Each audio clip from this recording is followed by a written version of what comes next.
What's cracking, everybody, and welcome to episode 29 of the Good Kraken podcast. I am one of your hosts, Ernell Pearson, alongside the inevitable one, Devin Stanford. How you doing, Devin, baby? Hey, finger guns. Bang, bang, bang, bang, bang, bang. And we have our very special guest tonight that we are excited to finger gun, bang, bang, bang, bang with today. Twitch.tv's Itsxndr. Well, actually, not Twitch. You stream on YouTube, don't you? Or do you do both? I stream both. You stream I both? do a That's little bit right. of both. You know, I play for both teams. I love that. I love that for you. How are you doing today, dude?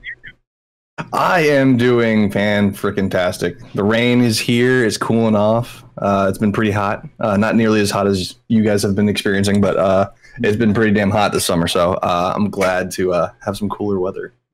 Man, I'm saying we were going through it when am I hearing myself back? Am I hearing us back in someone's microphone? I am hearing us back. One of us are fucking up here. I don't know what's going on, but we'll figure it out as we go along. Anyways, I think it's coming through your end. My end? Well, I mean, like, I got earbuds on. Let me see. Let's check. Talk real quick. Nothing? Okay. Hello. Talk. I'm not hearing it now. That was weird. I don't know. I don't know. That was the internet, man. I know. The internet. It's fucking wild, dude. I know. Anyways, with that said, though, Itsxndr, for all the people, our listeners and viewers at home, could you tell them who you are, what you're about? So I am Itsxndr, not Itsxndr or whatever people say whenever they see my name. It's Itsxndr. It is a play off of my real name. My name is Itsxndr. I am a Twitch variety streamer. Pretty much, just trying to figure out what I'm doing with it. I've been at it for about on and off 3 years. Kind of trying to feel out what I really want to do with it. Kind of just trying to create a space where people can just hang out and forget about daily stress, and just, you know, I want to be that guy where, okay, I'm just gonna leave my troubles at the door and just hang out. Basically, that the guy down the road that we can always hang out with. Friendly neighborhood Itsxndr, one could say. Yeah, pretty much. Yeah. Pretty much. I love that for you. Now, Devin, what's been new with you since we were last together? I have a spare car right now after my car blew up. Great. That I'm driving while I'm waiting for another car to be available that I can purchase. I'm just waiting for it to get out of the shop. And other than that, nothing else really. yeah, just nothing else new. Yeah, dude, I know. That's just been the big thing right now. It's been a long work week. I get it. It's been a long week. Devin, could you do me a favor? Could you leave the Discord call and come back really fast here, where we're kind of getting a little absolutely. Yeah. Beep boop. Oh, wow, you're back. Hey, how you doing, bud? Hey, look at that little icon. That's great. That's good. Look at that. That's sexy piece. There we go. Let's see. That's better. That should be better. Oh, there you go. That's beautiful. That's better. All right, there we go. Let's go on with the show. Itsxndr, dude, we've been kicking it with you for a while now, and you have some awesome content that you've been doing yourself, like the box, for example, like Comic Relief, and all the other channels that come along with the box as a program itself. Plug us to that really quick. Explain to people at home like what that is and what you do on there. Absolutely. So the Box Podcast Network is something that we created as a spawn from Comic Relief. We started doing Comic Relief as kind of a means to keep us from talking our significant others' heads off when it comes to comic and comic book live adaptations. So basically, it's just the space where me and my co-host Jagger, we hop on there and we talk about what's new in the comic book live adaptation world, which that is a big booming business as of, I mean, ever since 2008's Iron Man. That's when it really took off and people started paying attention, even more so now. But the box was spawned after that. Basically, we are nerds in every facet. So we wanted to create multiple shows where we can talk about very specific things. So I run a music-centric podcast called Jam Sessions, basically an area where I can get together with various musicians and artists and talk about what's going on within their genre, stuff within the music industry that they've been seeing, and also just talk about some of the latest music that we've been jamming to. Jagger also runs Cursed Tapes, which is a horror-centric podcast. Anything from scary video games, movies, TV shows, you name it. I believe he's got one on R.L. Stein's Fear Street coming up. He also does a lot of blind reactions, which I do the same with new songs. And then this coming week, we have the first episode of another new show called Otaku's Anonymous, hosted by our friends Coop and Charles, which is everything anime. And they're going to be starting off with the best anime openers. So it's kind of like the best of both worlds for me, because I like anime and I like music. So I may or may not be popping in for that one. We'll see. Just a big area for us nerds to talk about nerd shit. And don't we need it? You know what I mean? Like that's a big part of why me and Devin doing what we do now, like outside of just the realm of wanting to discuss the important things of this world, we really wanted to just be able to talk about video games and movies and every other nerdy fucking thing we can possibly get our voices out there about. It's super exciting, man. Like I'm stoked that you guys are making those moves and because it originally started with just like comic relief, right? And then you kind of just like moved up from there. Yeah, because like we started looking at like some of the stuff that we were talking about within our nerd news, which is our little preliminary area on comic relief before we move into the bulk of what the episode's about. And I started noticing stuff like, like this band's got some new music coming out and I would love to talk about that with someone. Or he would say like, Dead by Daylight's got this new Resident Evil expansion or whatever coming out. But it didn't necessarily fit the mold of comic relief. So we're like, let's just expand it. Let's if you can think it, you can do it. Let's do it. Yeah.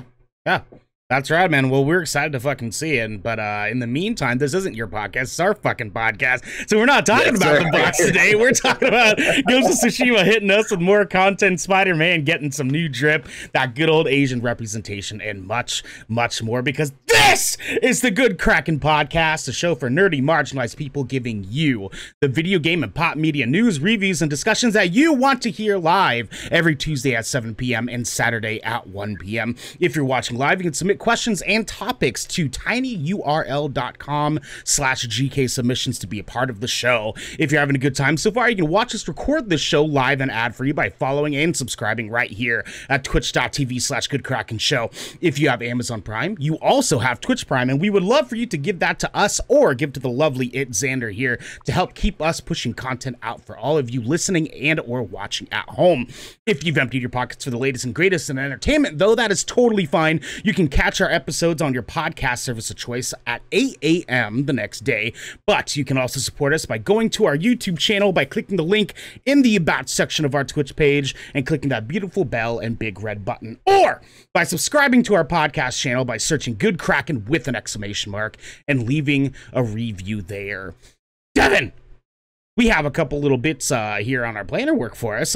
You guys at home can catch our gameplay stream of Sea of Thieves, A Pirate's Life, and it's available as a VOD on our Twitch channel. And it was chaos. It was absolutely fucking good. We actually played with Itsxndr here on Thursday night. It was a lot of fun. I actually have not been able to stop thinking about Sea of Thieves since we played that night.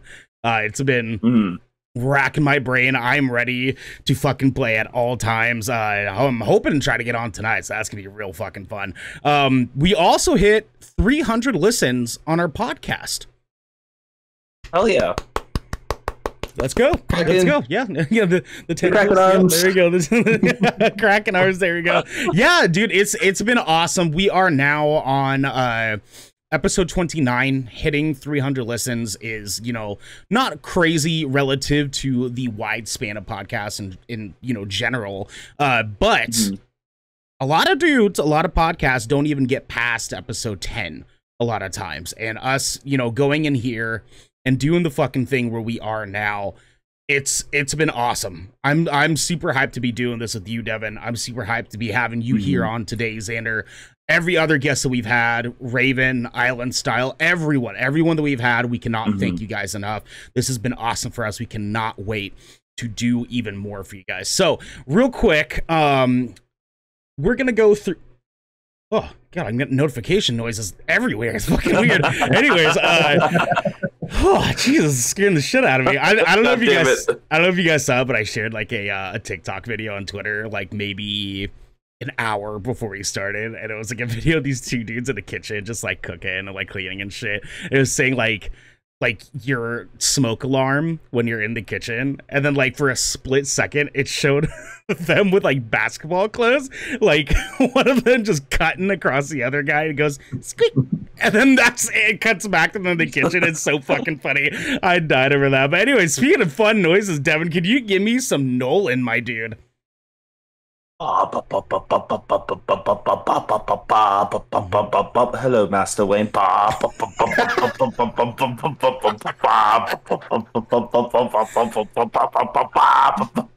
damn it, I did it too early again. Damn it. There we go. There we go. That's our Nolan. You never hold it out that long. You fucked with me. Terrible. Anyways, we are starting our show here with our little mini segment that we like to call Little Waves. This is little news pieces that didn't quite make our headlining pieces that we just want to briefly talk about here. So first up, we have NetherRealm started working on a new game and ended its DLC support for Mortal Kombat 11. Doom Eternal team canceled the multiplayer invasion mode that they talked about and promises a different one instead. The Rockstar co-founder Dan Houser has seemingly started a new studio called Absurd Ventures. That's going to be a real interesting one. Yeah, Big Husky in the chat. Injustice 3, imagine. That's going to be dope. Yeah, that'll be that's fun. what I want. Yep, that's what I want, too. I've heard rumors that it might be Marvel related. Yeah, I like that. I like the idea of that. That makes me... I know Husky doesn't like that. He's a DC guy, but... Yeah. It makes me suck to be him.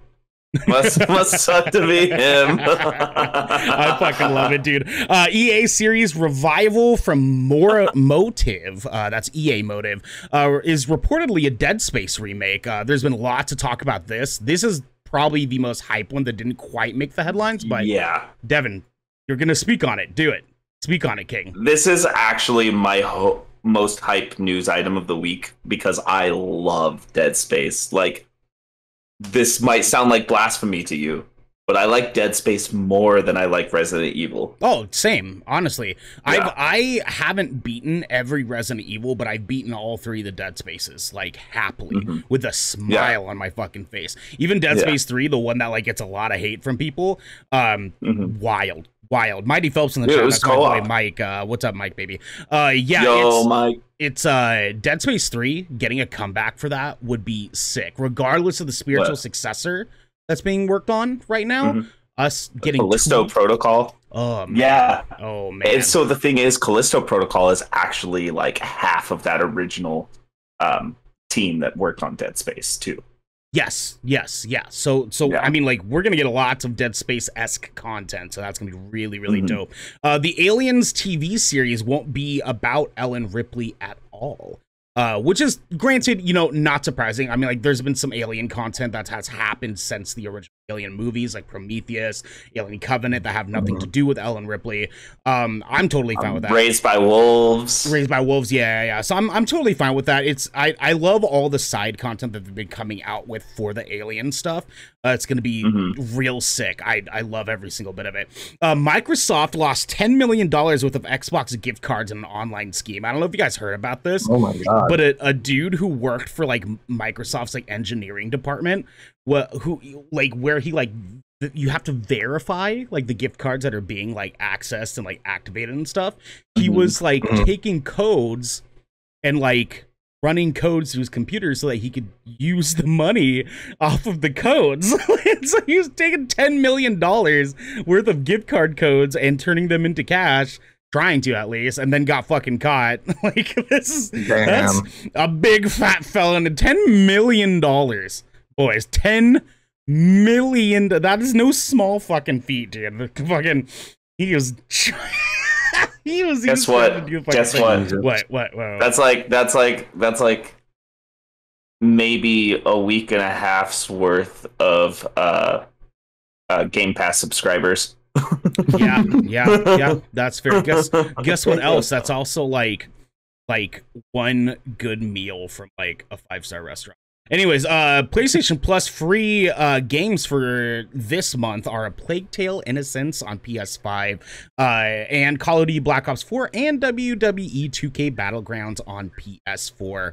I'm actually real stoked about A Plague Tale: Innocence. I haven't played it yet, but I need to. I don't have a PS5, but I'm thinking about giving that game a fucking fair shake here sometime soon. Ernell, yeah, Game Pass. I know. I gotta get that jump, dude. It's gonna be fun. I'm stoked on it, but I'm also stoked on one of my favorite games to come out in the past decade, because we have recently got the announcement from PlayStation about that Ghost of Itsxndr rumor stuff that was floating around for a little while there. This is Ghost of Tsushima Director's Cut, arrives on PS5 and PS4 consoles on August 20th, and this comes from the PlayStation blog. I condensed it down a little bit to some of the more important plot points. I wasn't just gonna read fucking forever. We will probably stop every here and there and talk to you guys a little bit as we go. Anyways, it reads like this. What a year it's been. As we approach the 1-year anniversary of Ghost of Tsushima, we are so grateful for the outpouring of love you've sent us since launch. It means so much to see how Jin's story has resonated with all of you, and we feel incredibly lucky to have such dedicated and supportive fans. We're happy to announce that on August 20th, we'll be releasing Ghost of Tsushima Director's Cut on both PS5 and PS4 consoles. This new edition comes packed not only with the original game and every piece of additional content we've sold to date, but a brand new adventure for Jin alongside a bunch of new features that we're excited to reveal. If you're a history buff, you may know that in addition to Tsushima, the neighboring island of Iki was also invaded during this time period. Today, we're excited to reveal that a whole new chapter in Jin's journey is coming and will take place on Iki. In this new story, Jin travels to the island to investigate rumors of a Mongol presence, but soon he finds himself caught up in events with deeply personal stakes that will force him to relive some traumatic moments from his past. On both platforms, Director's Cut will also offer new trophies to unlock for the new Iki content. I'm going to pause there for a quick second here. I'm assuming neither of you have gotten a chance to play this game because you're both kind of a little bit more leaned at the Xbox ecosystems, and this one specifically is like very much a PlayStation exclusive. Have you guys been wanting to play this game? Have you had an interest in this game? Yes, and Absolutely. I have been hearing rumors of a possible PC port. Yes, I mean, that was one thing we didn't lovely. really talk too much about on Tuesday, is PlayStation having an acquisition recently with a PC port company, a company that definitely specializes in doing PC ports. That'd be so to see. Anyways, continue. Sorry. Yeah, I mean, like, you know, I bought Death Stranding about a month ago, and with the Steam Summer Sale, I just bought Horizon Zero Dawn. So and we saw that Days Gone also came out here not too recently, and I saw Detroit Become Human is also on there too. Yeah. So it's they're definitely starting to port a lot of their Sony exclusive games. So it'd be interesting to see like which ones they're going to keep really close and not put there. I could see them not putting Last of Us or God of War, or Spider-Man. Yeah. I think they're going to keep those three on the console. Same with That Ratchet. makes me sad as a Spider-Man fan. I want that on PC so bad. Spider-Man should, with how popular of a character he is, I just believe he shouldn't be coveted to just one platform, but Sony is, definitely trying to get as much money out of Disney as they can. So I mean, they're definitely capitalizing on that one. It's tough because it's like that side of things is more so like about like Insomniac having such a close personal relationship with PlayStation, and how like that, like, if it wasn't for Insomniac doing the Spider-Man game, it arguably wouldn't have been as good as it was.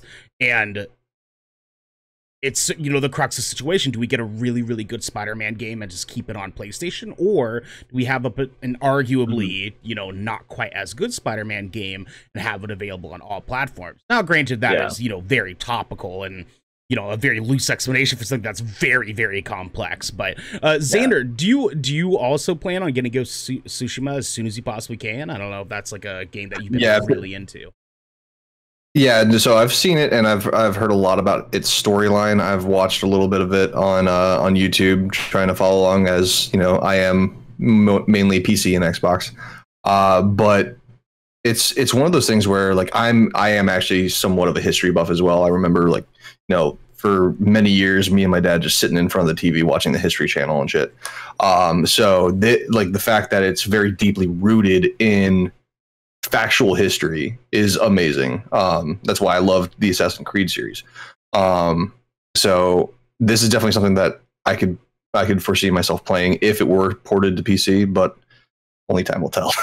Yeah, we will see. I'm going to go ahead and continue on here.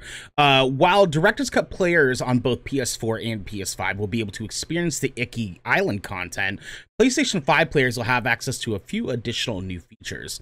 Now, as far as the other updates here, I listed a few off. So other updates that are coming with this new content drop.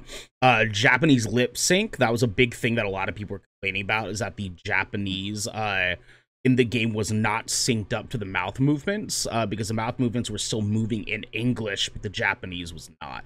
And so they finally got that down to a good lip sync, haptic feedback and adaptive trigger capabilities, which is a big thing for PS5, enhancements to 3D audio on PS5, drastically improved load times, that's a given. 4K resolution options are targeted at 60 FPS, which is lit. Alternate controller layouts for accessibility. That is a really, really dope one. We talk about accessibility a lot here.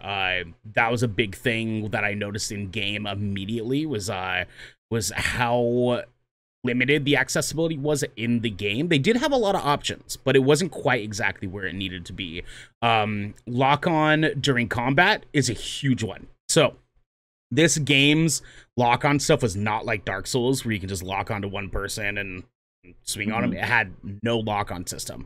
So you're just kind of like blindly swinging in circles and stuff. Now, granted, the third-person perspective is decently far out enough, and you can adjust how far out it is if you need to see enemies a little bit better. That's a real big one that people are complaining about. And new modes for Legends. Now, to finish off here, I'm going to get into stuff that has been pissing people off a little bit here, okay? And this is the part of the discussion I want to have with you guys. So if you already own Ghost of Tsushima on PS4, you'll be able to transfer your save to PS5 to pick up where you left off. For new players, the new Iki Island content will be available beginning in Act 2 of Ghost of Tsushima, after you made your way to the Toyotama region. Ghost of Tsushima Director's Cut will launch on August 20th for $69.99 US on PS5 and $59.99 US on PS4. Pre-order at PlayStation Store at any time before launch, and you'll get access to download the PS4 version of Ghost of Tsushima immediately. So you can start experiencing the main game early and transfer your progress to pick up where you left off when the Director's Cut launches in August. You can pre-order an upgrade to Director's Cut on PS4 for $19.99 US. This upgrade will become available starting on August 20th. If you bought Director's Cut on PS4, you'll be able to upgrade to the Director's Cut on PS5 at any time for $9.99 US. You can also upgrade directly from original Ghost of Tsushima PS4 to Director's Cut on PS5 for $29.99 US. Now, Itsxndr, I have a question for you here. I don't know what kind of take you have as far as the price window, or the price barrier, you should say, in some cases, of moving from last gen up to the new gen. There's a lot of games that are doing it for free. Xbox has been a really great example of having that navigation. PlayStation has not been playing quite as nice.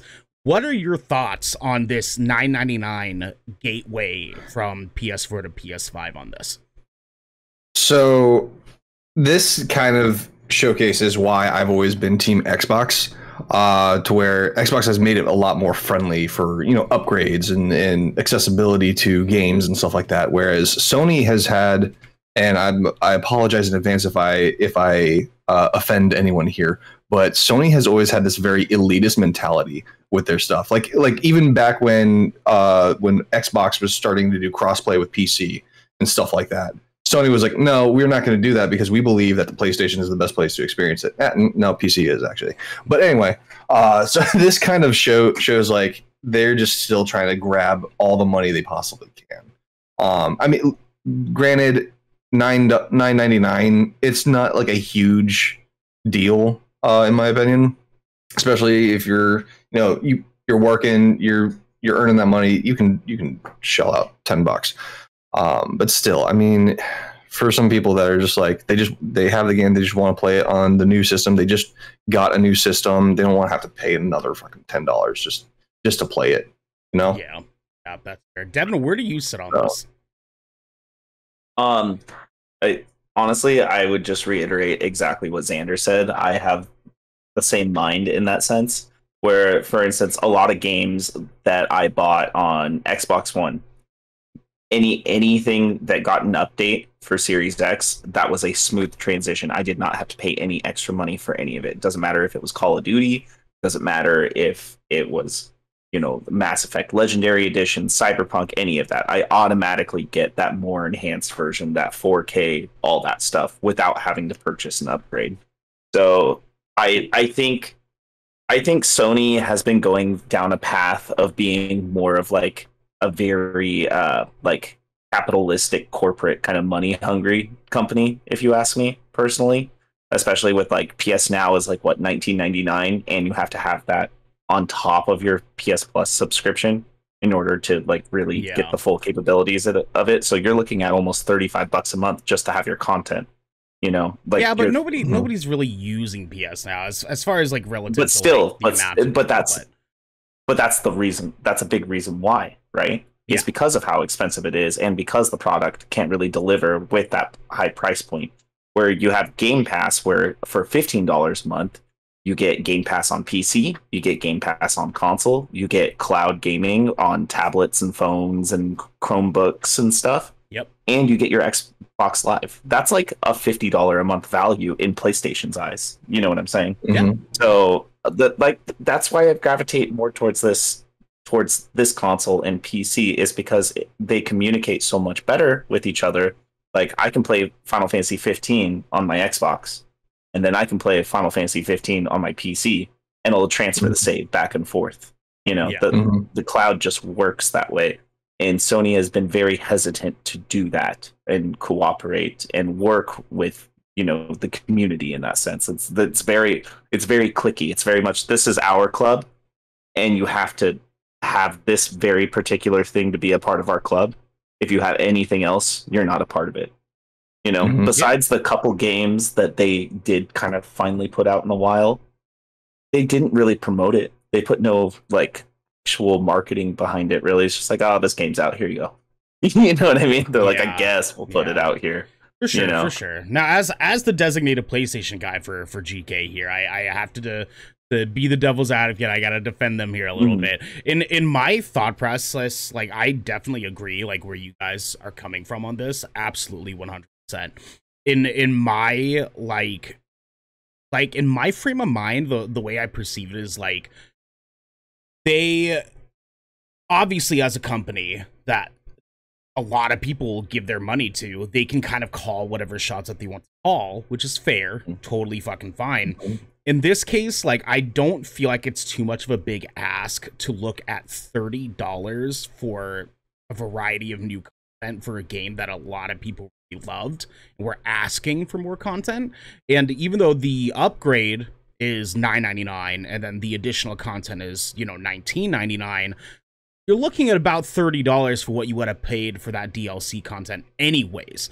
And so it's like, in my brain, like, just doing the math in my head, that's the same amount of money a lot of people would have paid anyways. So not a huge deal in my mind. Now, as far as what you were saying, Devin, as like them marketing those games or whatever, I kind of sit where you guys sit on this one, but for a different reason. And in my brain, it's like they've kind of gotten to the point where they're like, hey, the PlayStation 5 has been selling out the ass. The PlayStation 4 won the last generation.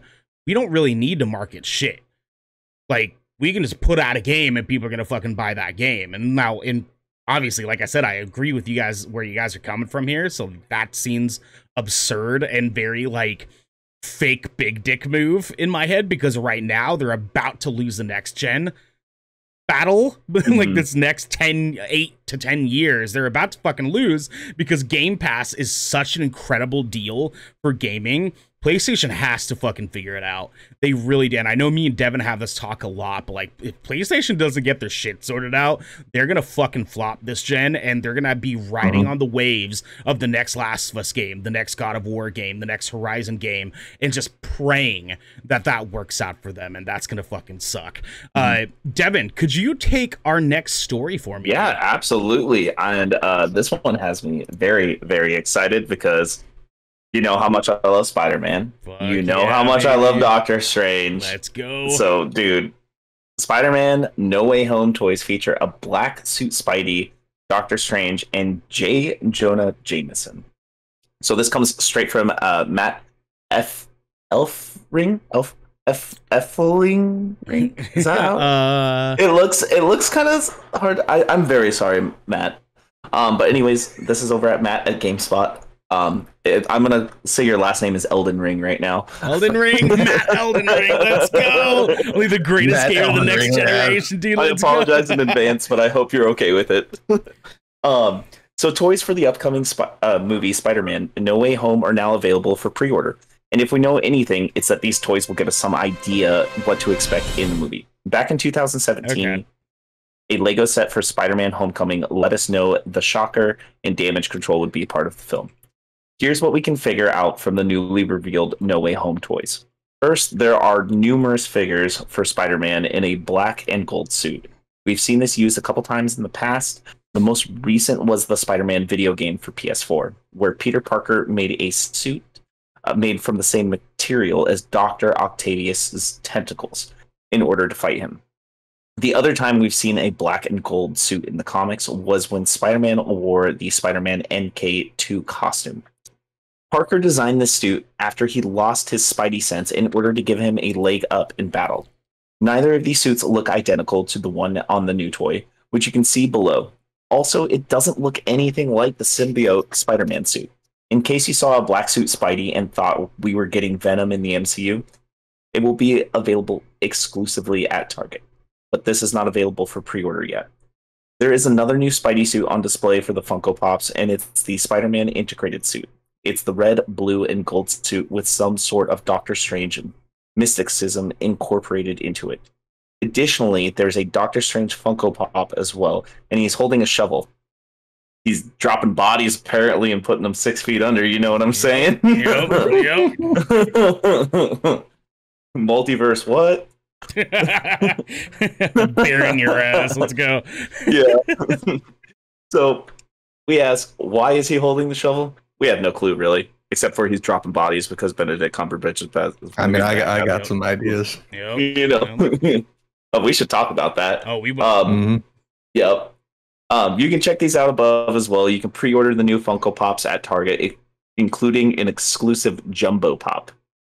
There's also the return of J.K. Simmons as J. Jonah Jameson, who popped up as a big surprise at the end of Spider-Man Far From Home. There's a Marvel Legends figure on the way of him with his signature angry face and point, which is probably letting viewers at home know that Spider-Man is a menace and a murderer. So, yeah. Let's get into this, dudes. Cool. Can I just start this off by saying these are obviously suits that are made for him, probably with Doctor Strange. You know, like maybe he, you know, generates these for him. I have no idea how this is going to interact, and I'm looking forward to this movie so much. But Yeah. you know, we don't have Tony Stark. It comes out in December, and we still don't have a trailer. I know. That's what irks me. Dude. I know. Okay, you know when we're going to get a trailer? It's probably going to be August, or it's probably going to be when Shang-Chi comes out. I was going to say it might actually be after the end of Loki. You think so? Considering how Loki's playing out. Could be. Hey, don't say anything. Don't say anything. Not Saturday yet. Don't say anything. It is Saturday. It is Saturday. Well, I know, but it's not time for me to watch yet. It hasn't quite hit You're yet. telling me you didn't wake up at 12 in the morning I was And what? my partner did not because they have their You wake up child. your partner. All right, it's time. It's Saturday. I know, right? So- Smack him on the back of the head. Come on. So something about Spider-Man's suit with the Lego set, it almost kind of reminds me of Captain Marvel's suit a little bit. It has like a little bit of that design to it. Yeah, this one here. Yeah, it's interesting, man. I mean, like, obviously, like, this is a very light touch on, like, some details as far as, like, Spider-Man No Way Home is concerned. But, obviously, we love when, you know, our favorite heroes get new drip and, you know, looking fierce and stuff. I'm really interested in this black and gold one, man, because this thing looks hype. I think it looks so hype. I have a theory on that. Okay. So if you look at the if you look at the Funko Pop one, it says exclusively at Target, only at Target. Yeah. I'm assuming this variant could very well just be like an exclusive toy version, and we're not going to see this black and gold Spidey in the movie. I can see it. I've seen that happen plenty of times before, where there's like a different variant, and it's just not seen in any kind of live action form. But it's, you know, like GameStop exclusives or like Target exclusives, they have exclusive colorways for that. So that's my best guess on that one. It'd be cool to see, but Devin, you were gonna hop in for a second? I was gonna say, or the fact that it's going to be a Spider-Verse multiverse movie. This could be an alternate Spidey in another timeline. So I like that. That's the other thing that we could run across. I like what if there's two Tom Hollands for a little bit? That'd be wild. Wow, Imagine he actually gets to use his native British accent too. Yeah. Yo, that'd be hype. That'd be super hype. Spider-Punk. Oh, I like that. Oh, that'd be dope, dude. That'd be dope. Like a Sex Pistols-esque like British Spider-Punk. Like that'd be rad. There's just so much they can do, and you know, we do have they're making a second Spider-Verse movie as well with Miles Morales. So we already know that, you know, the Spider-Verse and the multiverse is the thing. We've also seen the rumors about how with all this multiverse, this is going to be a way to integrate all the Sony Marvel properties as well as the Fox Marvel properties. That's pretty much what this all does, you know. So I'm pretty interested to see where we're going from there, because you saw the trailer for Morbius, right? Yeah. Yep. Yeah. So we saw that you know, Vulture. Yeah, Vulture is in Morbius. So, and he is MCU. There's a lot to implicate there, my dude. There's a lot going on. We're not quite at the point yet where we can, you know, dig too deep, because there's a lot that still needs to be answered before we can really come to anything solidified. But I am so fucking hyped for it. I know when that Spider-Man trailer drops, the world is going to be fucking aflame. I am so lit on that happening. I already have an image of myself just like ripping my pants off, running around with my boxers, like, oh my god, like everything's just going nuts. Because I mean, this is like something that I've been waiting for God knows how long. But yeah, no, Spider-Man is kind of a big deal to me. I know. Same here. I grew up watching the 90s cartoon all the time. Yeah, of course. You know, plus this movie, we almost didn't get this movie. We almost did not get this movie. You know? So like after Endgame, Sony almost pulled the plug on Spidey. So all that, you know, deal shit with, you know, going on with Fox and stuff. It's been a wild ride with Spidey Boy over here, and I'm stoked to see where the rest of it goes here. Now, I'm also stoked on some other stuff here. Now, this one I put in specifically a little bit more for me and a few homies that I have out there that are very much into EA Sports games. NCAA ruling means EA Sports can pay real players to be in college football games. And this comes from ONS Good from Polygon. I did condense this a little bit because there's a lot of extra details. I'm going to give you guys a quick pre-rundown real fast. So a big issue. I don't know if you guys had seen the announcement a little while back. I think it was just a few months ago, where they finally announced that NCAA football games were going to be finally coming back. An interesting conversation that was on there was that they were coming back with automatically generated players. for each team. So they weren't going to be real players in the athletes from the year prior anymore. They were just going to be auto-generated. And the reason for that is because there was a huge mishap between sport games and real-life actual NCAA college football, talking about how these players were being put into video games and not getting paid royalties for it. And so they cut it off. They shut it down entirely. There were no NCAA football games for a minute there. And now we are finally on the cusp of potentially getting it. And it reads like this. For college football fans wondering what the NCAA's new policy on athlete endorsements means for a video game series, the answer is, well, nothing specific yet. But in a statement Thursday, EA Sports said that it's aware the NCAA has rolled back restrictions that got the much-loved NCAA football franchise in so much legal trouble. And that signs point to the series' resumption sometime soon. That was a weird sentence. Quote, we are watching the recent developments regarding student-athlete name, image, and likeness very closely. I'm burping now. It's still very early stages at this point. We plan to explore the possibility of including players in EA Sports college football. For now, our development team is focused on working with our partners at CLC to ensure the game authentically showcases the great sport of college football and the more than 100 institutions signed on to be featured in our game. End quote.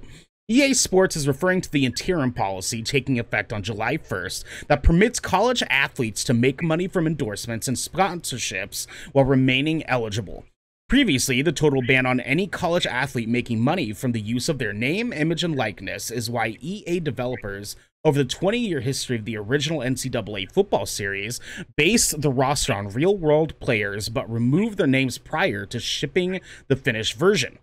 Behind the scenes, EA had lobbied the NCAA for an exception allowing them to pay players for their appearance in video games, but that was rebuffed. I'm hearing myself again, aren't I? Yeah. It's in Itsxndr. Is it? Oh, yep. I'm watching the Discord highlight. Oh, Xander, you motherfucker. Got him. You better turn my beautiful voice down in your ears. Sabotage. Oh my god. Oh my god. Oh my god. Sabotage. It's probably just like Oh my god, you're just so boisterous. I mean, you know what I mean? It's Boisterous. alright. There you go. You know, it's okay. All right. Anyways, Let's see if that works. go ahead and finish this last couple of parts here. A trio of lawsuits brought by current and former college football and basketball players ended up forcing Electronic Arts, the NCAA, and its licensing partnership into a $40 million class action settlement, which also saw the cancellation of the NCAA football series in 2013.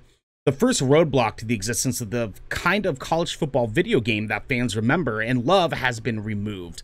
Players can now be compensated for the use of their names in such a work, and Electronic Arts, whose fiscal year 2021 revenue was $5.6 billion, and whose 2013 legal settlement amounted to roughly $400 per player, has the cash to compensate them. So I'm just going to lightly just touch on this really quick because I want to move on to the next segment here. This is dope. I, as someone who was a high school and college athlete, am super excited to see that college athletes can finally be fucking paid for doing the things that they do. Like, actually paid. Not just tuition, not just scholarships, not all that stuff. I want them to be able to actually be paid money for doing a job. And I want them to be able to get those royalties. This is the part that was exciting for me. I don't know if this moves the needle for you, Xander, at all. Do you have any thoughts? This is actually complete news to me. But I will say that it is really good to see that, because the biggest thing about college sports that I always actually loved watching was the fact that, when you make it to the professionals and stuff like that, in my eyes, it's like they've made it. Okay, they're done. They're kind of just doing it for the paycheck. But the thing about college sports that was always so intriguing was the fact that they're working their asses off to get to that point. And the fact that, you have these games now that are based off of college sports using these people that are working their ass off on one end. Well, like, why not give them some kind of royalties? Give them that opportunity to kind of like boost their kind of their morale, rather, and boost their motivation to do a good job. So this is actually really, really awesome to hear. Devin, any thoughts from you? Yeah. No, absolutely. I've actually always kind of had a lot of cynicism towards like the NCAA in a whole because there's all these different athletes, whether it be baseball, basketball, football, track runners, swim teams. And a lot of these people, I mean, not all, a lot of them, but they all do eventually end up making all major league sports. And, that a lot of those players come from that background, and same with Olympians too. And none of them get paid at all. You know what I mean? The school is just like, the school essentially just treats them like their property because they're good at a sport, and they're like, oh, we'll let you go to school for a lower tuition or a completely covered tuition, but you won't be compensated for your abilities, even when an outside company wants to sponsor that athlete, which in turn also sponsors that school and program too. So like these athletes they kind of make these schools look better, and the schools kind of take advantage of them for it. So this is one step closer to them being compensated correctly for all the effort, hard work, and talent that they do have. Yep. And it's fucking rad, and I'm excited to see it. And hopefully we'll see that NCAA college football game hit us pretty soon, because I'm going to be playing the shit out of that, because I miss those games. With that said, though, we're going to go ahead and move into our second segment here, and this is our hands-on segment, where we talk a little bit about some content that we've been consuming for the past week or since our last episode. And Itsxndr being our first guest here, I want to hit you first. What is one game and one movie or show that you've been playing that you want to sell our audience on? So games-wise, games have been kind of dry for me, honestly. I've been moving around trying to figure out what really catches my attention, and honestly, we're gonna take a little trip down to a nostalgia town. All right. Yeah. You know what's coming. I know. Halo, the Master Chief Collection. God damn it. All right. Like I have been doing. So last night was the third night that I've done this. We've been having a lot of fun with it. Basically every Friday I've been doing Halo night, kind of like bringing in that nostalgia and like going back to when games were like not as complicated, and just messing around with your friends. Like honestly, like the best fun that I've had was going into customs. Like not even playing against other players, just like have a big group of people just in one lobby and just like seeing who can score on top. I think me and Devin have gone head to head a couple times. Quite a bit. But yeah, that shit has been so much fun. It reminds me back when I would get off from school, finish up my homework, and my buddy would walk over to my house, and we'd literally just be 1v1 on Guardian for hours. And I've been having a lot of fun with that. As far as a movie or show, like normally I would say Loki, but honestly, other than that, I've actually been rewatching Jujutsu Kaisen. You're just something for that live action that Netflix has put out?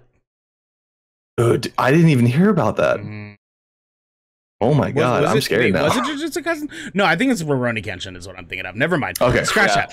I'm an idiot. After the debacle that was Netflix's live action Death Note, I really don't want them to touch Jujutsu Kaisen at all. Can I say this, I'm probably going to step away from any live adaptation that Netflix does. Devin from goodkraken.com. What? You were asking if you could say something. Go ahead. Oh yeah. I was gonna say Netflix did do live action Full Metal Alchemist and the part 1 of Rurouni Kenshin, and they are actually good. Hype. They're actually really hype. The issues that Death Note was very much an American take on that, and not the same production team and stuff. So that one turned out like big booty ass cheeks. But these other ones have been big fucking dope since then. But anyways, continue though. Yeah, sorry. But yeah, no, like I've been rewatching. I think this is my 4th time rewatching Jujutsu Kaisen, which is wild. So one thing that most people don't know about me, I didn't start watching anime until the pandemic. So it took a global pandemic for me to actually finally start watching anime. Whoa, really? Not even as a kid? Yeah. Well, as a kid, I like I watched a little bit of Dragon Ball Z here and there, and then I watched Naruto up until like the Chunin exams, and that was about it. But there's something I don't know. I don't know why. I think it might have been like growing up half Asian. There's like that part of me, like everyone expects me to watch anime. So like I didn't want to be that person. Like, oh, so you're Asian? Oh, you like anime, right? And I'm like, nah, I don't know what you're talking about. Like, so finally recently I started watching it, and Jujutsu Kaisen is just like amazing, because my first real introduction into anime was My Hero. I loved that because it's very similar to like Spider-Man and like the superhero stuff that I watch. And then when I got into Jujutsu Kaisen, I'm just like, oh, this is dark. This is like, and like there's just something about it. Like the music really grabbed me too. And I've been in love with it ever since. So that's what I've been watching. That's fair, dude. I like it. Devin, what have you been playing and watching? Oh man, so as you know, it's been kind of a week. Yeah. I haven't really been able to play a lot of stuff on my own, really. I think the thing that I can highlight that's something I don't really talk about that much on the show is I am playing in a RP server on DayZ. And that's been really, really fun, actually. It's a nice like social experience, you know. There's you know, probably I want to say there's like 40 people on this server, you know, that alternate from time to time. Yeah. So and we do a lot of role playing aspect, you know, like people are starting their own businesses in game, so there's an in-game economy and stuff like that, and people are like, you know, whether someone's opening like a building supply store or like an automotive shop where they go around the map and they collect cars and they put the cars together and they sell them to other players and stuff like that. But it's a really fun survival game. You know, you can build your own bases and stuff. And I've just been playing with a couple of my friends on there. But I was playing today, and I came across this group that call themselves the Death Dealers. And they're essentially like they're a faction. Like there's all these different player-made factions, right? And like everybody has like armbands and stuff. So essentially what they do is they rob people constantly. And so I had to RP my way out of a robbing scenario that turned into a gunfight. And somehow I killed 2 out of the 3 of them while I was running away and got back to my car and escaped them. So that'll be a big thing later when I get back on that server. But because when you die in that game, it's permadeath. You lose everything you had, essentially, right, unless somebody else goes and picks it up. So, and you spawn at another location, you got to figure out your stuff. And yeah, but yeah, so I've been doing that, and that's been a lot of fun. And you know, I've been playing a lot of Master Chief with Itsxndr here, of course, which Ernell Game Pass. Nope.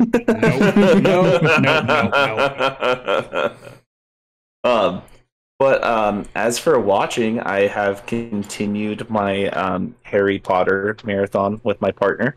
We just finished Deathly Hallows Part 1, and that movie's been out for 10 years, so I don't feel bad for doing any spoilers at this point. Yeah. That movie is dark. That is so dark.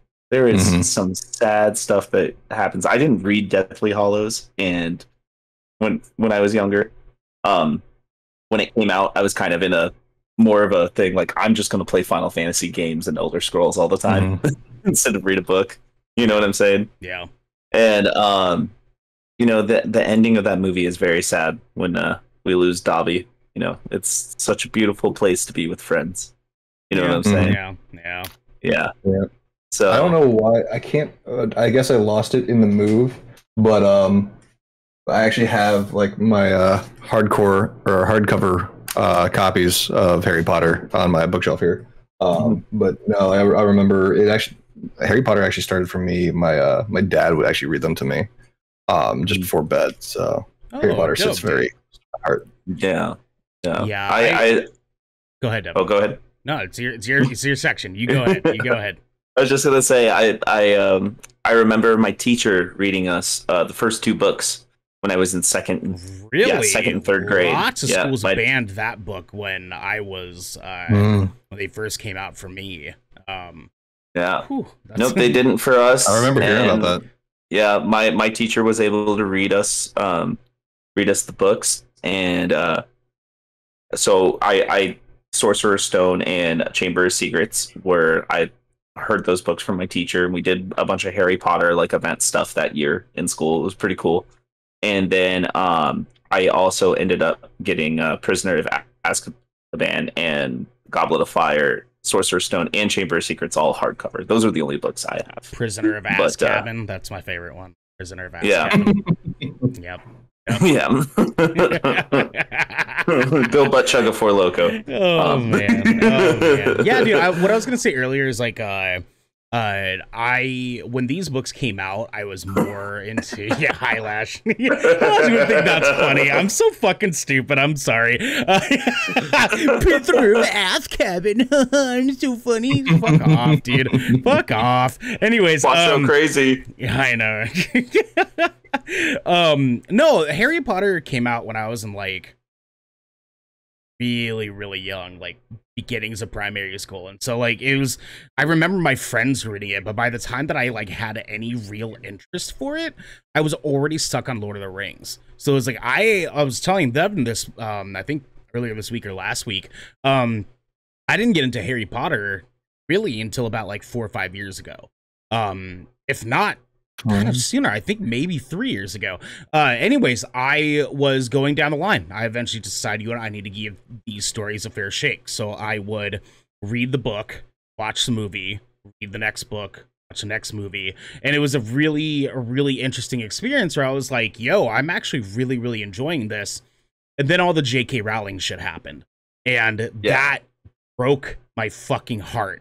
Finding out that J.K. Rowling, all these years later, is actually a huge fucking asshole, and now I can't enjoy Harry Potter content completely guilt-free unless I watch it on my Blu-ray copies that I bought a long time ago.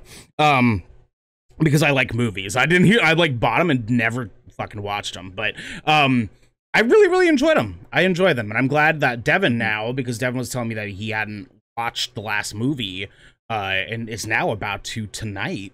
Right? You said after we're done streaming? Probably. Yeah, probably right after stream. Me and my partner are going to watch part 2. Oh, it's going to be dope, dude. I'm so excited for you. Was there anything else you wanted to talk about as far as things you watched? No, like I said, it's been one busy hell of a week, so I haven't had as much free time as I usually can. Yeah, no, I feel it, dude. I feel it. Well, I'm going to be the one that does have a little bit to talk about here. So I'm trying to get into the habit of keeping it down to one game and one, show or movie or whatever. So I'm going to talk about 2 lovely things today. So the first thing I want to talk about is Doki Doki Literature Club. Oh, geez. So for all our listeners and viewers at home that have no idea what this fucking game is, so Doki Doki Literature Club is a earmuffs. Is a visual novel / dating sim / psychological horror. And this game is a fucking roller coaster. Holy shit. I'm sure you guys probably saw me tweet about it like late at night, where I was like, I don't know what the fuck I thought Doki Doki was going to be, but this was not it. This game is bonkers, dude, because it spends the first like 2 to 3 hours of playing just literally just being a dating sim, like an anime dating sim. And I was like, about it, whatever, it's cutesy. Like, I get the whole anime caveat stuff, whatever, right? And I'm like, all right, when's things gonna be wild here? Because when I first started up the game, there's a content warning that this basically says this game is not suitable for children, people with depression, and people that are easily disturbed. And I was like, what the fuck am I getting into? Because the next screen is it like Doki Doki, and then like a bunch of like little anime girls like pop out. It's a like little like background music and shit. I was like, what the fuck is going on? Why did I get that content warning? Well, come to find out, 3 hours into gameplay time, and that shit is not okay. This game is so fucked up and breaks the fourth wall and is so just legitimately creepy, because some shit happens in the game. Some character in the game dies, basically. And from that point forward, boom, the entire game just starts tripping the fuck out. I played this game because Brittany Brombacher from the What's Good Games podcast put out a tweet a couple weeks ago that said everyone should play Doki Doki Literature Club at least once. I didn't put it in my brain that Brittany Brombacher is a massive, like, survival horror video game fan. And I got fucking game trolled by Brittany Brombacher, and I hope, you know, she's not listening to this, but I hope if she does, she knows that she can take credit for that, because this game fucked me up at like 2 o'clock in the morning. I was not prepared for it. It is not for everybody. Massive content Can I ask warning. a question? Yes. What kind of horror is it? Is it like paranormal? Is it monsters? Is it like psychological? Like it is human on human? It is a psychological horror. So it's a clicky visual novel game, and it's hard to explain without like spoiling anything, right? So it's like the game breaks the fourth wall by like recognizing that you are playing a game, and it interacts with that. And it fucks with you because it knows that it's interacting with you as the player, acknowledging that you are playing a game. And there's a character in the game who is in love with you, who is something like deeper than just that. And it gets real fucking creepy. And like the game will start randomly glitching in places that are like while characters are talking, the game will like glitch and they'll like block up, and like whatever they were saying will turn into a different text that says something that's like super fucked up. And it's disturbing as shit, dude. Like, so is it directed at you, the player, personally, or your character? Because that sounds like it almost, like you said, with it breaking the fourth wall, does it come directly at you? At that point, yes. The first couple of hours is directed towards your character because it asks you to type in your name. And so it is like you, because it's a visual novel, it's from your perspective. And then when that point happens, when X character has something happen to them and it takes it off from there, it then acknowledges you as the person who is playing a video game. And it fucks with you while you're doing it. And it just... Oh my god. Now, with that said, like I said, this game is not for everybody. Okay, it is a weird experience the first couple of hours because I have not played a visual novel like this before, because it is very like big titty anime chick as fuck for the first like 2.5 hours, and they say and do things like, oh, don't do that, haha, I love you, and like all that shit, you know, like it's super like campy as fuck as far as like anime like dating sims are. But once it hits that point, it's wild. And fat content warning. There is self-harm. There is suicide. There is all sorts of shit in this game that is like, if you're not emotionally prepared to see something that's fucked up in this, do not play it. Do not play it. Because it's like, there is some massive content warning that arguably beats out like The Last of Us Part 2. And that game had a lot of shit that was arguable in that too as well. Now, this game is only about a 4 or 5 hour, maybe 6, depending on how fast you can read, experience. So it's not a prolonged thing like The Last of Us 2, which was like a good 30 to 40 hours, depending if you're a completionist. Holy shit. This game freaked me the fuck out. With that said, I want to move on to what I had watched, which was The Tomorrow War on Amazon. And this was a sci-fi. So for listeners and viewers at home that don't know what this is, The Tomorrow War is a sci-fi action adventure movie starring Chris Pratt, aka Star-Lord, that is available for free on Amazon Prime if you have it. And this movie was rad. This movie was so rad, dude. It's like rad in all the ways that like Fast and the Furious is rad, where it's like, it's not like absurd because it is a sci-fi movie. It's not like a bunch of it's like far-fetched or anything like that. Like, you get it. It's a sci-fi movie. But it's rad, but also bad because the dialogue can sometimes be really, really dumb. really dumb. On that, I saw that IGN gave it a 3 out of 10. Ooh. Yeah, I mean, like conventionally, like on paper, if you look at this from an outside perspective, it is not a good movie. But me and Devin talking about our F9 review that we did last week, it's the exact same thing. F9 is a terrible fucking movie. It's an awful movie, but it's fun. And if you go into it knowing this is going to be a bad movie, and I'm fine with that, you're going to enjoy it. You're actually going to enjoy it, because I went into it thinking that this movie was going to be absolute booty cheeks, butthole butt, right? Just complete shit. Complete fucking shit. And I was actually pleasantly surprised. Yeah, there's some corny fucking dialogue. There's the entire, like, second and third act. Chris Pratt says, "Kill them all," a good 18 times. There's some dialogue that's super, like, campy, and it's like, you would not say that in real life. But then there's other dialogue that is very down to earth and does feel like they would actually say it in real life. Now, quick little synopsis here, because I want to sell people on this fucking movie. It is modern day times, and Chris Pratt is a biology teacher slash ex-military guy. He is, you know, retired from the military and is now a biology teacher for the local high school. And in the midst of, you know, holiday time, Christmas time, everyone is watching the, like, world championship soccer game, and in the last closing seconds of the winning goal, a giant portal opens and a bunch of soldiers in futuristic, like, military gear pop out and say, "Hey, we're from the future and we're losing a war and you need to help us." And everything goes from there. My favorite part of this, right? Actually, let me kind of tie that up there, right? So the idea is that these soldiers came back to help train a bunch of people in the world to take them into the future to help fight this war, because the population in the future has now been cut down because this alien race has slaughtered damn near everybody. So now they do a worldwide military draft where everyone has to go, that gets picked in this draft, has to go into the future for 7 days, fight a battle for 7 days, and then at the end of the 7 days, they get to come back to present time. That's their service window. That's it.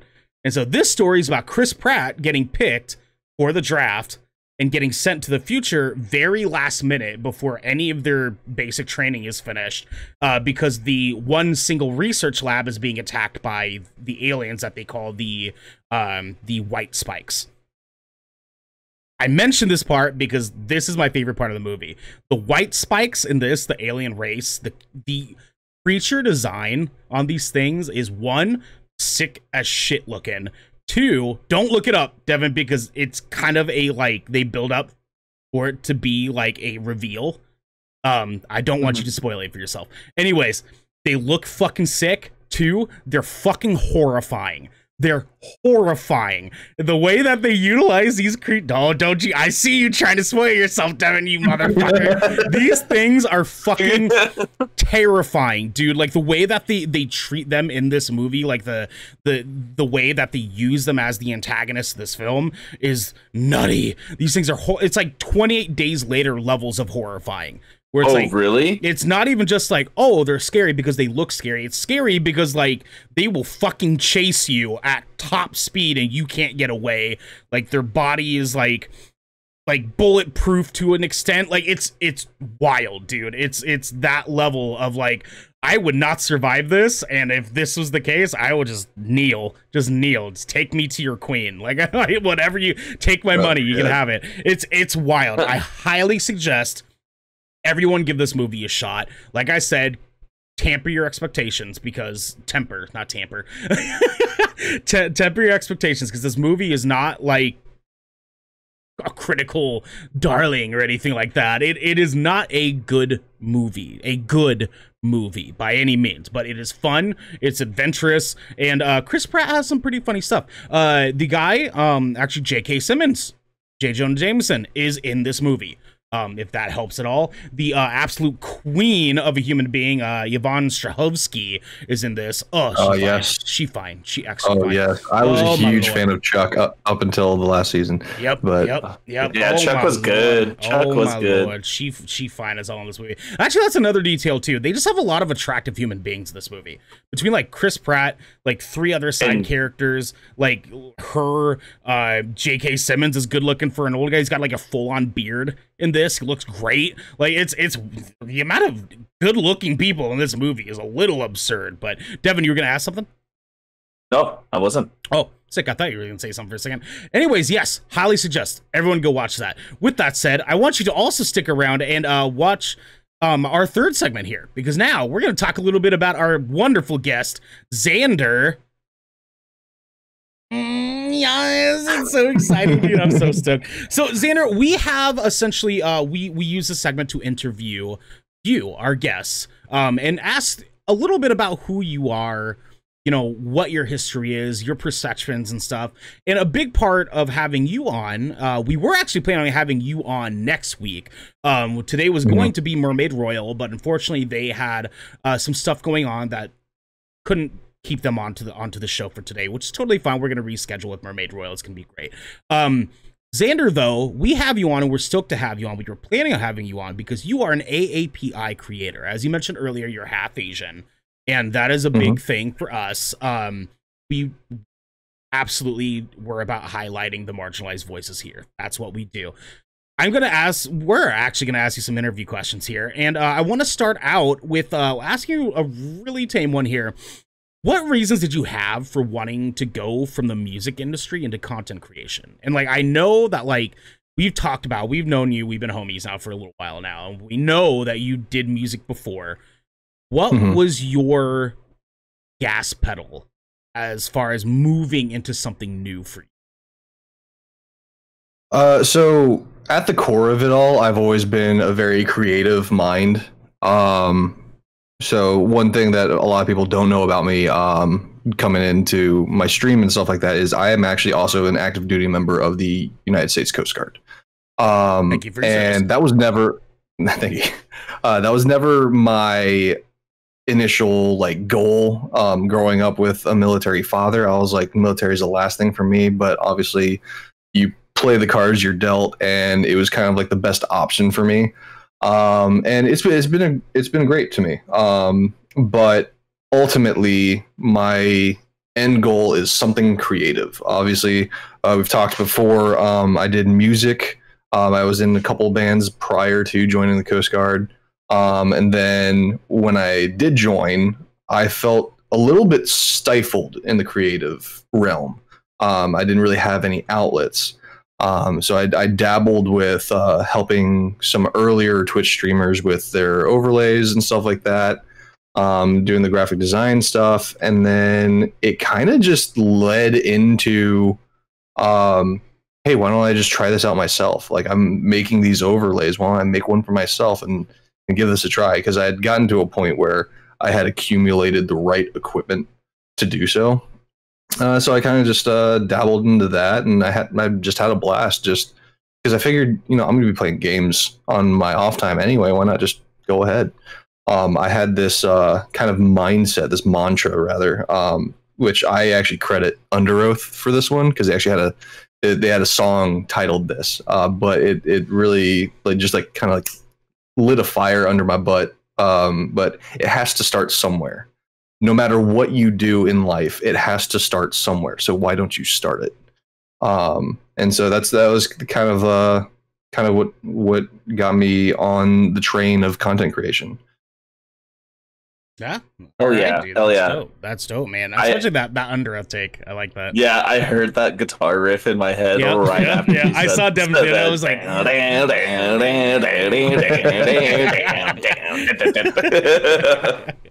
oh man. Yeah, High Lash in the chat, same. Yeah. Those Under Oath songs are bangers. I love Under Oath, man. Yeah, if I could relate with you on an Under Oath lyric, because we could talk about inspirational band here real quick, because I know for the three of us, I know for High Lash in chat, I know that band has impacted us in some way or another at one point in our lives. Yes. That song, Breathing in a New Mentality, not only is it just a banger of a song, but the whole point of just like taking a hold of what you want to do and grasping it and doing it is like just it's just a big, powerful thing. So like I'm right there with you on that level. Absolutely, dude. Absolutely. But Devin, like, hit our boy with another question. Oh yeah, so obviously this is something I like to ask everybody. Especially for somebody with my perspective, because the reason why I'm a part of this is because I want to get to know more about what everybody has to deal with, what you've struggled with, what your strides are, what your successes are. So have you ever had any racist trolls ever come into your lobby, and what have you done to deal with those guys? So live, I've never really actually. Yeah, like on my content and stuff like that. Luckily, I have not come across that at all. Now, granted, I'm not saying that it'll never happen, because people are assholes, so it's bound to happen at some point. But in real life, I've had that happen plenty of times.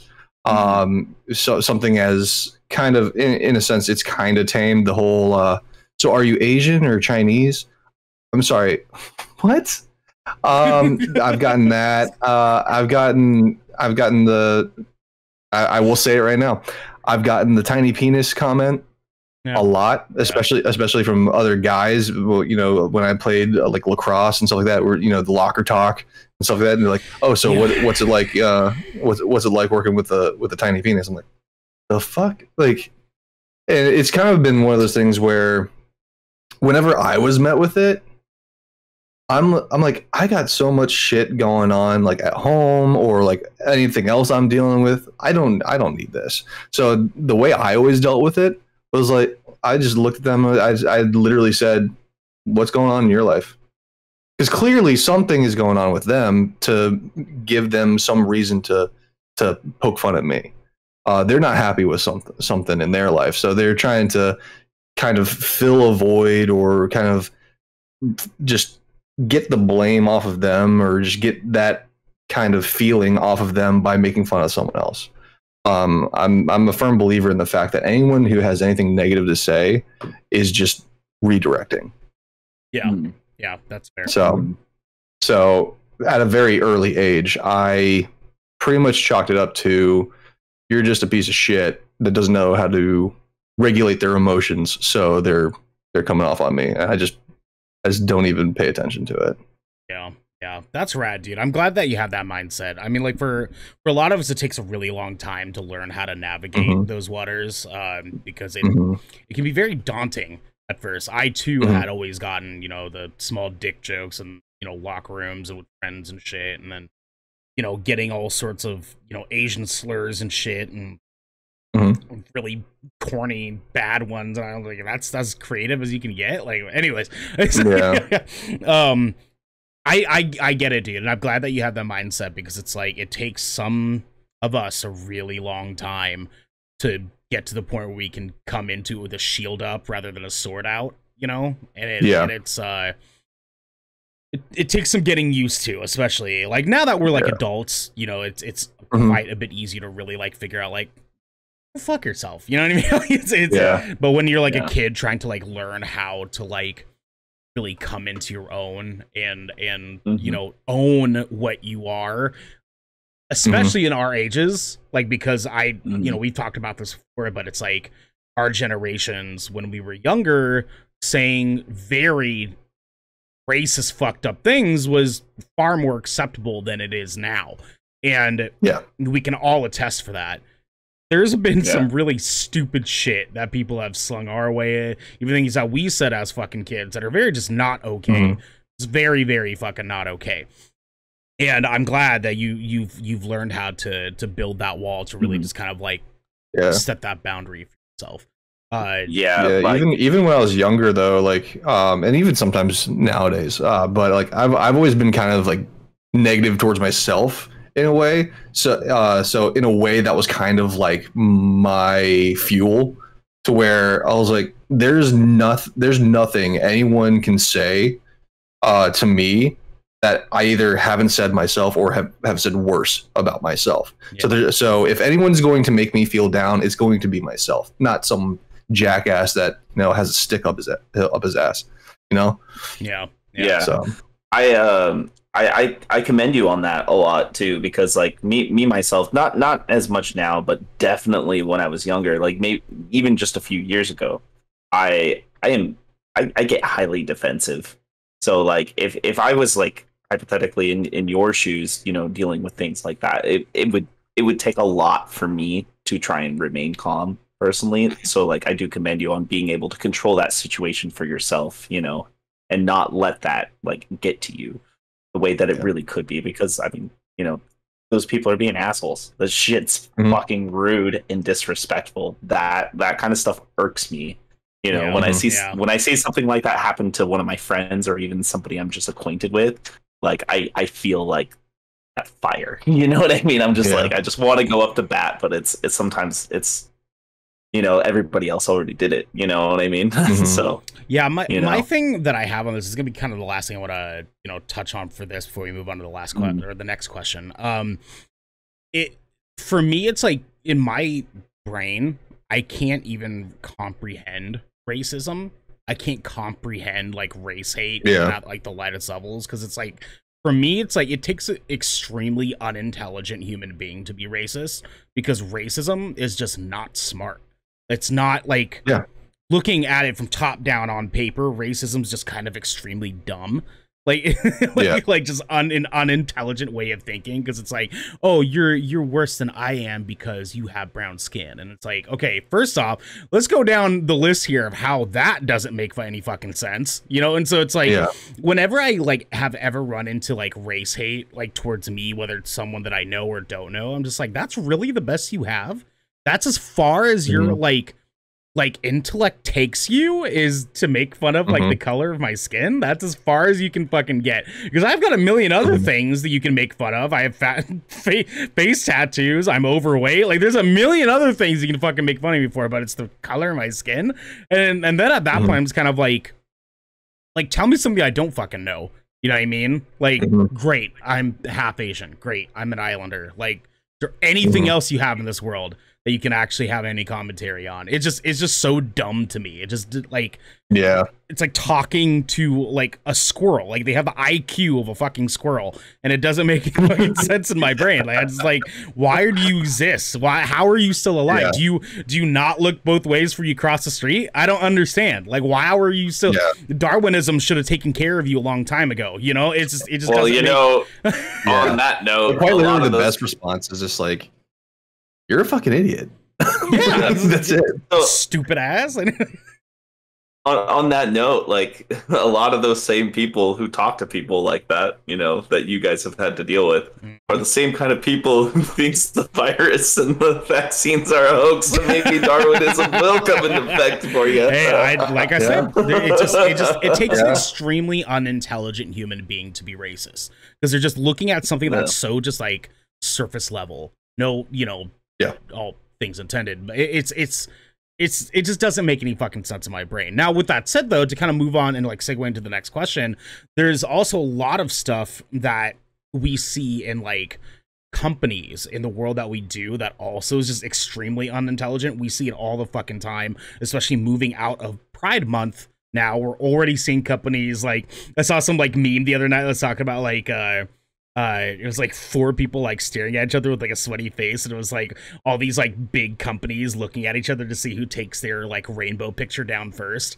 And I was oh boy. But anyways, as far as the question, what are some moves that you want to see like companies in our creative space make to highlight inclusivity, specifically for marginalized groups as a whole, and specifically for the Asian AAPI community? So I was thinking, now I've always been kind of like the fly on the wall kind of person, kind of like the low key stuff, and like the low key stuff actually means more to me. So like something like having a main character that is Asian that does not have anything to do with anything Asian, you know, like have like the main character in like a fault, like a not even fault, like Just Cause, or like Far Cry game or something like that. The main character is Asian, but there's nothing to do with like Asian history or anything like that. They're just another person. I want and not even just that, like, but even someone who is maybe gay, bi, whatever their sexual preference is, just have them there, you know. Don't like, you know, yell it out to the world like, oh yeah, by the way, this person's Asian, this person's gay, whatever. No, just have it there. Have it play out normally. Just like you would any other game. Because like when you make such a big deal out of it, I feel like, I don't know, there needs to be that moment where, okay, this needs to be addressed, but at the same time, like, let's incorporate that in a way that, you know, everyone views it as normal. If that makes sense. But that's one thing that I've always had a gripe with, because like if you see like an Asian main character, it's like, you know, Yakuza or something like that, or like Ghost of Tsushima, stuff like that. But you don't have like, you know, Just Cause or Ghost Recon or something like that, where the main character just happens to be Asian. And that's it. Yeah, Highlash in the chat mentions Life is Strange 3 True Colors. That was the first thing that came to my mind too. Having a gay Asian woman in this game, and that's dope. It's a staple. To kind of echo on your topic on that, that's kind of like it. Yeah. And like on top of that, I just started thinking about like a lot of franchises who don't explore any of those reasons. And one of the first franchise that came to my head, it's the biggest selling game, one of the biggest selling franchises ever, is Call of Duty. Every single Call of Duty main character, white guy. Yep. Every single one. Yep. We've had like 20 Call of Duty games. Yeah. You know what I'm saying? Like, yeah, it's go ahead. Sorry, continue. We need to see some franchises like that, you know, do something different. The big ones. Like, I was thinking, like, what if like one day like we get Master Chief taking his helmet off and he just happens to be Asian? Dude. Oh, that'd be dope, dude. That'd be dope. Like, or he's black. I'd be down for him to be black too. Black. That would make so much sense to me. I could totally see. He's got a very like a deeper voice that's very characteristic with like an older black man, and so like I could see that. I could totally fucking see that. And Master Chief is old too. Yeah, Master Chief is old. He's like old as fuck now, isn't he? Yeah. Yeah. All right, let's go. Let's go. Morgan Freeman, Master Chief. Let's go. Wesley Snipes, Master Chief. I was actually thinking maybe like Giancarlo Esposito. Imagine that. Because I really want to see Giancarlo Esposito as a fucking hero. I'm tired of seeing him as a villain. Yeah, that's true. He's a great villain. We get it. That's true, huh? That's very, very true. Yeah. Anyways, Devin, hit our boy with another question for me. Dude, I mean, you're one of my favorite people here that I've gotten to meet streaming. We hang out every week, and I know we've talked a lot about this, but you know, if you could explain to everybody else here, like, what is your big picture goal moving forward in your career here? Like, whether it be what you're doing with the Coast Guard, you know, your creative environment, and with your podcast like The Box, what's your biggest goal right now? That's something I actually struggle with, honestly. Like, what is my end goal? And death. The honest God truth, I feel like I don't really have an end goal when it comes to these things right here, because it's just something that I want to continue to do. It's just something that I want to be able to provide a source of information with The Box, whether it be on the music side of things or the comic relief side of things, or, you know, I have my team that does the anime and the horror stuff, or with my Twitch channel. I just want to be able to provide entertainment. But in doing those things, they all involve something that me personally, I am very heavily invested in, which is graphic design. And again, being the low-key kind of person I am, I feel like glorious purpose. In a way, I feel like in a way, by showcasing the fact that I can develop great looking designs for all these things, people will start to catch notice, and people will start to be like, hey, and people have actually recently, like, hey, we would like to hire you for this. We would like to hire you for this. And eventually I would love to just have my own design company that that encapsulates anything and everything, like bigger than Visuals by Impulse or nerdordie.com. I'm outside of the streaming world. I mean, streaming will have like a little section of that, but I want to make the next Starbucks logo. I want to make the next Coca-Cola logo, which they're probably never going to change that fucking thing. But you know, like I want to be big time eventually. Either that or you know, I could do some voice acting. Yeah. I want to see a website and company get launched where it just says Itsxndr Inc.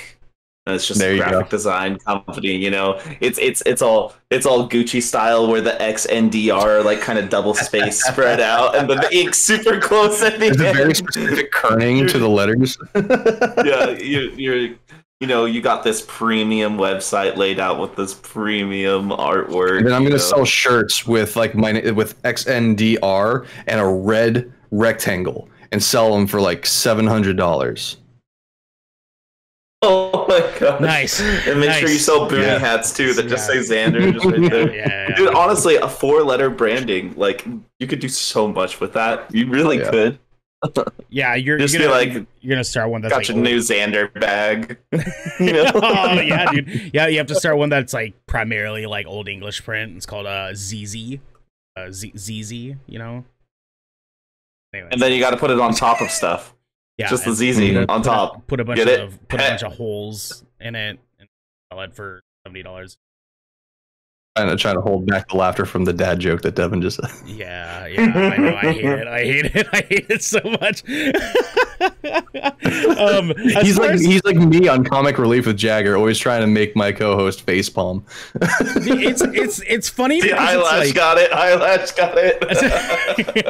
It's funny because it's like me and Devin sort of like go back and forth with dad jokes. Like we have days. We each have days where we're just like, oh, I'm more dad than usual, and it makes for a great time. I fucking hate Devin. The thing is, Ernell's actually a dad. Yeah. I'm just the uncle. yeah, there you go. Yeah. So I mean, he has some space for it for doing dad jokes, but Devin has to be drunk when he does them. That's what uncles do. Quattro crazy. Yeah. Quattro crazy. Anyways. No, I'm just drinking that herbal energy today. Oh god. Yeah, I know. I gotta take a break from alcohol for a little bit because I've been drinking a lot this week. Itsxndr, what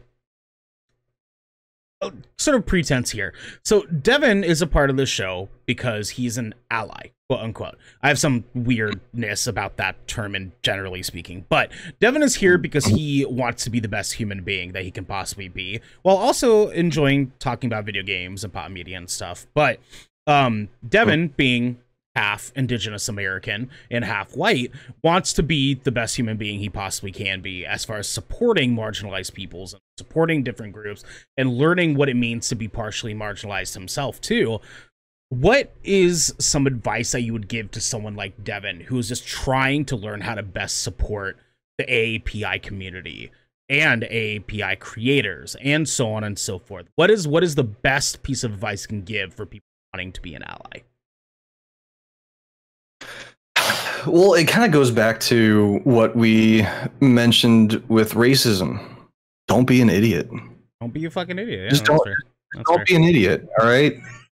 Open your mind. All right. Kind of. Hold on. I got the little one in here. The little one. Oh, bring in the little one. Bring in the little one. Show us the little one. You want to say hi? She's in her PJs right now. Yeah. Oh. Shy. She's shy right That's now. okay. That's okay. That's okay. I don't blame her. I'm shy too. It's But you're right. You're just standing there, just smiling. Yeah. Dad laugh. Oh yeah. I get it. Do you mind waiting for me outside? No. She says nah. Nah, Okay. nah, bruh. Nah, bruh. She goes to the corner. She's in bed. Yeah. She's like, oh. But no, it's just don't be an idiot, and because like if you just go in with the mindset of okay, they're just a regular person, like that, there's nothing's gonna change. I know she's tickling my shoulder. Yeah. Holy shit, it's a face hugger. You got a face hugger on you. Great content. This is great. I love it.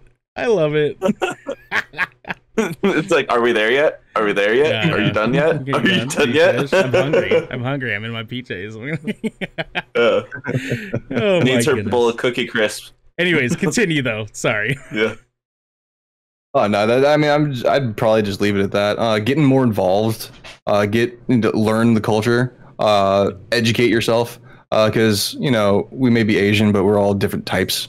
There are various types, and even in a lot of cases, Russian is considered Asian at times. She's so that's a fucking whole cute. completely different. Look at her! Oh, she's so cute. Hi, honey. Oh, hi, sweetie. Oh, I miss my daughter. My daughter's with her mom right now. Oh my god. She sticks her tongue out. Yeah. How old is she again? She's 5. She's 5. Oh, my daughter's 5 too. When's her birthday? April 4th. Oh, mine's in December. Daughter's in December. Okay. Yeah, it's lit. Oh, dude. Oh, that's great. They're still the same. They're the same school grade though, because that's the same school year. Technically, yeah. See, Devin, you need one, and then we can all just start a podcast. It's called There you go. Dad. That's a big ask. Sarah's probably lurking right now. I was like, fuck no. Anyways though, Xander, sorry. Don't be an idiot. It's kind of old hardcore dads. I mean, that's what it would be. Honestly, it definitely would. The metalcore dads would be tight. I definitely agree. That is a very good piece of advice. It's just open your mind to the idea. Like you definitely said it. We're not all built the same. We're not all the same just because we are Asian. AAPI doesn't mean that we're all the same fucking thing. Like it's, I hadn't, our interesting conversation that we had with Blizzbear the other weekend was awesome because some things that he said reflect on a variety of different, POC communities, and that includes us too, is that you can still be Asian, be a piece of shit. You can still be Asian and be a wonderful human being. Like, it doesn't matter. Like, there's a lot of differences amongst us because we're all just human beings. But the most important part is, as Devin said numerous times in the show, we're just people. We're just people. And you don't need to make it any more than that. We're just people that unfortunately live in a predominantly rich white world. And it sucks. It fucking sucks. But as a poor white person, I'll tell you it sucks. That's fair. I shall definitely agree. Now, Devin, do you want to hit Xander with our last question here? Because I'm sure the little one is pestering him for food and snacks. Yeah, absolutely. What's one thing that you think is vastly and commonly overlooked when it comes to being AAPI, and you want everybody to know about? Like, what's that one thing that comes to mind and just gets at you that's something that everybody should be aware of? Well, I think we touched on it, the fact that there are different Asians. Like, even to this day, I feel like people kind of just rope Asian people all in one group, and so like naturally people would come up and be like, "Oh, so you celebrating Chinese New Year?" I'm like, "No, why would I be? I'm half Thai." Okay. Yeah. It's so dumb. Yeah, it is. It is. Like, they automatically assume that we all celebrate the same things. We all have the same traditions. We all have the same taste in cuisine, which, granted, I'm not the biggest fan of Chinese food. I'm going to tell you right now. Really? But you know what? Oh, I love it. I'll eat it for you. There you go. Yeah. I will say, Peking duck, I can mess up some Peking duck. But I got you. But no, like, but it's just one of those things where it just astounds me that so many people just think that we all have the same thought process, traditions, all that. I'm like, no, learn. All right, you uncultured swine. Man, I'm uncultured swine. Even Highlash in the chat killing it today. Thank you, Highlash, for hanging out with us today. Yeah. Americans don't know shit about Southeast Asians. It's like true. It's a majority of people think Southeast Asian. They just think like, Vietnamese Chinese. or Filipino, and that's like kind of it. Like as far as like East Asian, like talking about Chinese people, Japanese people, that's kind of the only ones that they know there. When you think South Asian, what do you think they picture? They don't picture Indian. They don't picture Middle Eastern, you know, like there's an entire segment of Asian people that like they just do not think about. People from Guam are technically Southeast Asian and Pacific Islander. You know, like there's a lot of different details there, and it's important to be able to distinguish that we are not all the same. Like, just because I am half Asian does not mean I celebrate the Lunar New Year. Like, that's not the way this works. Like, just because I'm Asian doesn't mean that I watch martial arts movies. I do, but that's not why. Like, it's wild. Like, yeah, Highlash, I still know only like one Cambodian person other than me on Twitch. It's like that's why we like to have these conversations, to like really give a platform to other AAPI creators, other BIPOC creators, other marginalized creators, LGBTQIA2 plus creators. Like, there's lots of different reasons we want to give this platform to people, because it's like the beauty of Twitch adding the tags that they added recently is for all the same reasons. We're not all the same. We all want to have different ways for us to find each other and build communities even further, and realize that we have allyship, realize that we have friendship with other people that are like us.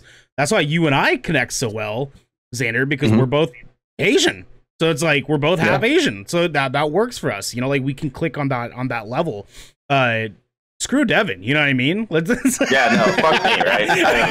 I'm just here. He's just out here getting quacho crazy. No, it's and we love Devin being our quacho crazy king. It's amazing. Anyways, with that said, Devin, do you have any like final little questions for Xander?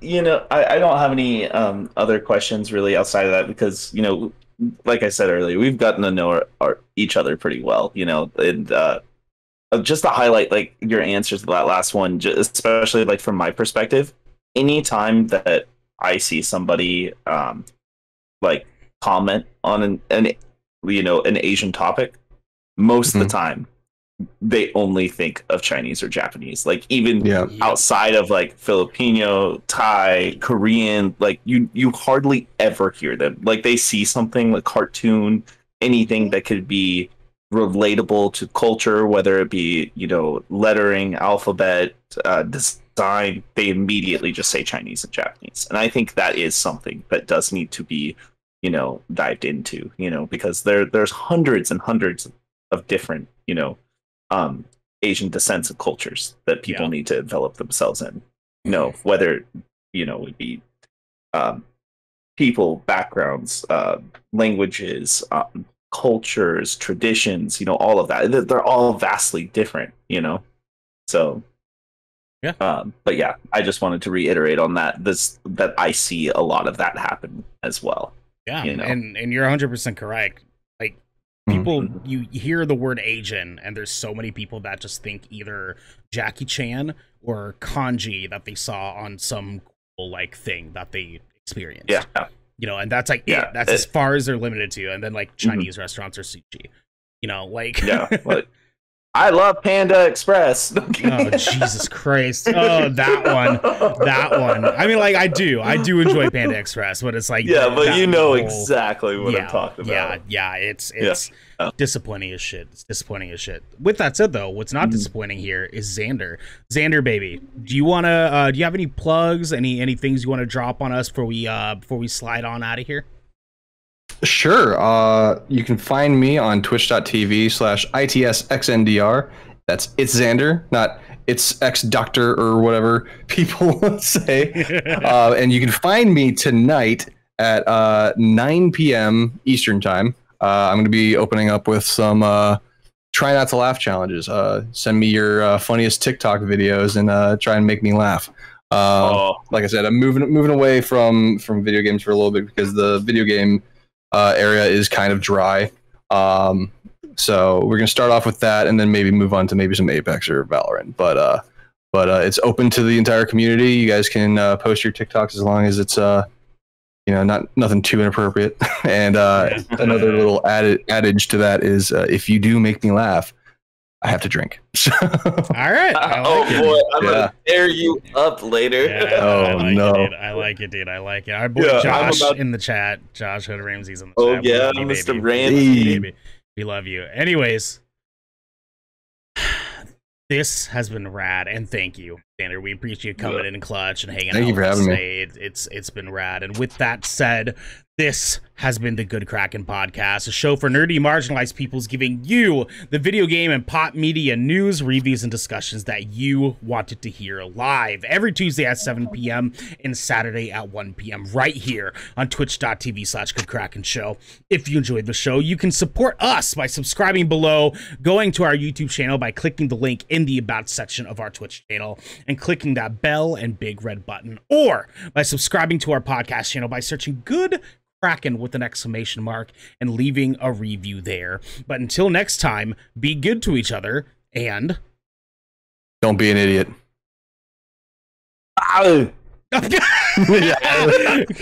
Be good, y'all. We love you guys. Bye.